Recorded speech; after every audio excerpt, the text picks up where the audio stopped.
When you really boil it down, power is all about having an advantage. And you know, the greatest advantage of all? It's knowing what your rival's gonna do before they do it. Today, we're diving into a law that basically turns every single social interaction into an intelligence opportunity. It's all about posing as a friend while secretly working as a spy. But let's start with a puzzle. Okay, imagine there's someone you absolutely have to win over. Could be a client, a boss, maybe even a rival. Here's the catch though, they want nothing to do with you. They won't take your calls, they won't meet with you, you're just shut out. So how do you break through that wall? How do you turn a hard no into a powerful, lifelong alliance? Well, the answer lies in one of the most brilliant plays in the history of persuasion. It's a case study that perfectly illustrates how to land that impossible client if you've got enough strategic patience. So, let's set the stage. On one side, you have Joseph Duveen, the world's greatest art dealer. He's charming, relentless, and totally obsessed with a single goal, landing Andrew Mellon as a client. And on the other side, Mellon himself, a formidable industrialist, super quiet, impenetrable, a fortress. And this guy wanted absolutely nothing to do with Duveen. So the challenge seemed impossible, right? How did Duveen crack the code? Well, Duveen was playing the long game for years. I mean, years. He didn't even try to talk to Mellon. He just studied him. He secretly put Mellon's own staff on his payroll, creating a private intelligence network right inside Mellon's own house. By 1921, Duveen knew Mellon better than Mellon's own family. So he stages this chance encounter in a hotel elevator, and with a simple, "How do you do, Mr. Mellon?" he landed his most loyal client for life.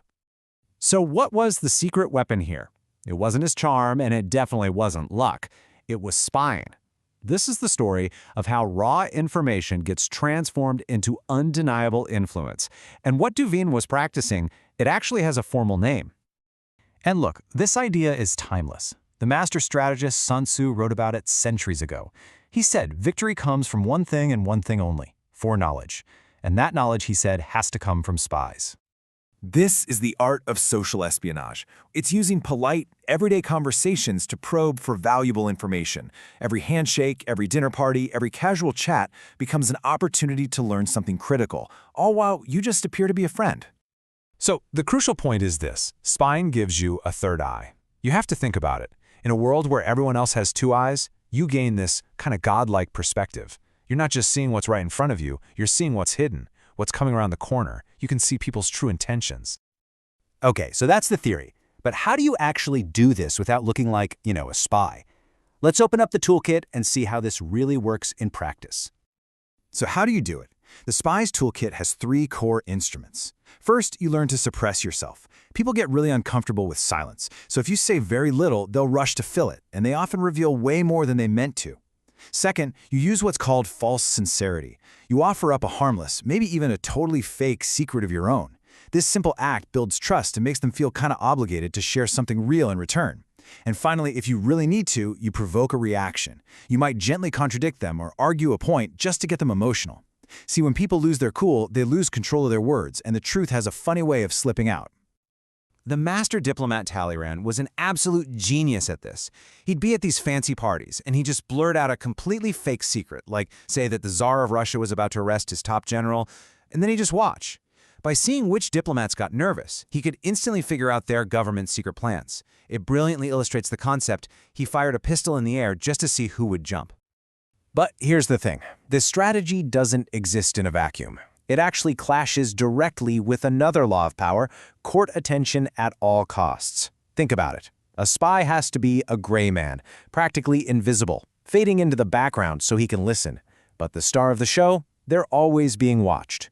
You simply cannot be an effective spy if you're the loudest person in the room. But this all requires subtlety. I mean, there's a great story about a coworker on a long car ride who started asking all these probing questions. So where were you before this? And what did you do before that?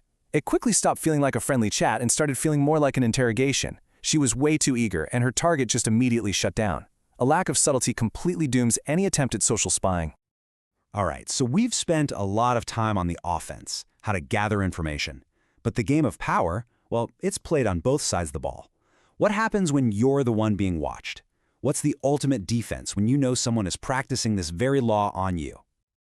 Winston Churchill put it perfectly. The most powerful countermove isn't just hiding information, it's actively spreading false information. It's the art of disinformation, what Churchill called a bodyguard of lies. Think about the difference here, right? Spying is about giving yourself that third eye so you can see the truth. Disinformation, on the other hand, is about putting out one of your enemy's eyes. They think they're seeing clearly, but they're only seeing the version of reality you've created for them. You're literally controlling their vision. A classic example of this comes from World War II. The Nazis were hammering London with V-1 bombs, and they were relying on their spies for targeting info. But here's the brilliant part. British intelligence had secretly turned those spies into double agents. So these agents started feeding slightly incorrect coordinates back to Germany. With each report, the bombs landed a little further and a little further from their real targets until eventually they were just exploding harmlessly out in the countryside. The British literally saved the city with a bodyguard of lies. And that brings us to the final thought. In a world that's just flooded with information, where everyone is constantly probing and being probed, you really have to ask yourself a critical question. In this constant battle for information, are you the one with the third eye, seeing everything with crystal clarity? Or are you the one being expertly and invisibly blinded, seeing only the reality someone else wants you to see?